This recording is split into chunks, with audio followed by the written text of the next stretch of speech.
Kuala Lumpur Sri மகா மாரியம்மன் தேவஸ்தானத்திற்குட்பட்ட அனைத்து 3 முக்கிய கோயில்களிலும் வரும் ஜனவரி 14ஆம் தேதி தைப்பொங்கல் விழாவுக்கு சிறப்பாக ஏற்பாடு செய்யப்பட்டுள்ளது.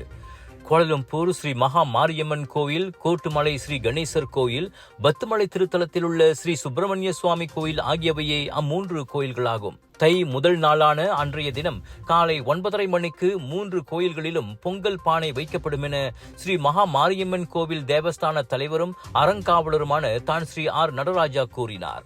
நம்முடைய தேவஸ்தானத்திலே காலை 9:30 மணிக்கு பொங்கல் பானை வைத்தல், காலை 11 மணிக்கு சிறப்பு அபிஷேகம், 12 மணிக்கு சிறப்பு பூஜை, பகல் 12:30 மணிக்கு தீபாதனை பிரசாதம் வழங்குதல். மதியம் 3:11 தான் நம்முடைய தை முதல் தேதி பிறக்கின்றது.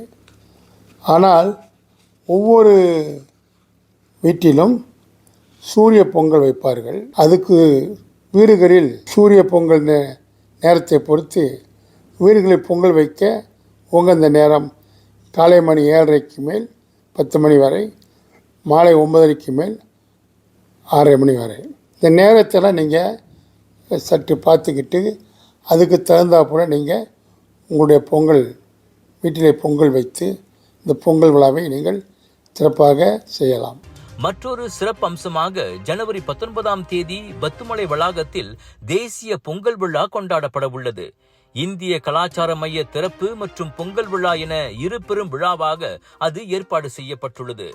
இந்த பொங்கல் விழாவை ஸ்ரீ மகாமாரியம்மன் தேவஸ்தானமும் மலேசிய ஆலய ஒருங்கிணைப்பு பெறவே என்று சொல்லப்படுகின்ற மகிமாவும் இணைந்து பத்துமலை வளாகத்திலே நடத்துகின்றது.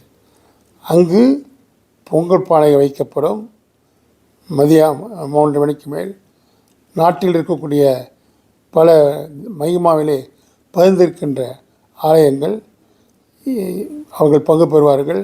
இந்த 2 விழாக்களிலும் காலையிலும் மாலையிலும் மாயிகா தேசிய தலைவர் தான் ஸ்ரீ டத்தோஸ்ரீ டாக்டர் விக்னேஸ்வரன் அவர்களால் கலாச்சார மையம் திறந்து வைக்கப்படும்.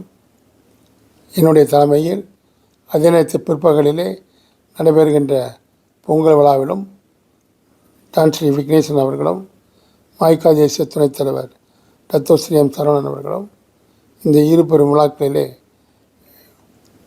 கலந்து கொள்வார்கள். பல்வேறு கலை கலாச்சார படைப்புகள், தமிழக இசை கலைஞர்களின் நிகழ்ச்சிகள், ஒயிலாட்டம், கோலாட்டம் போன்ற நடனங்கள் என இவ்வாண்டு அந்த தேசிய பொங்கல் விழா களை கட்டும்.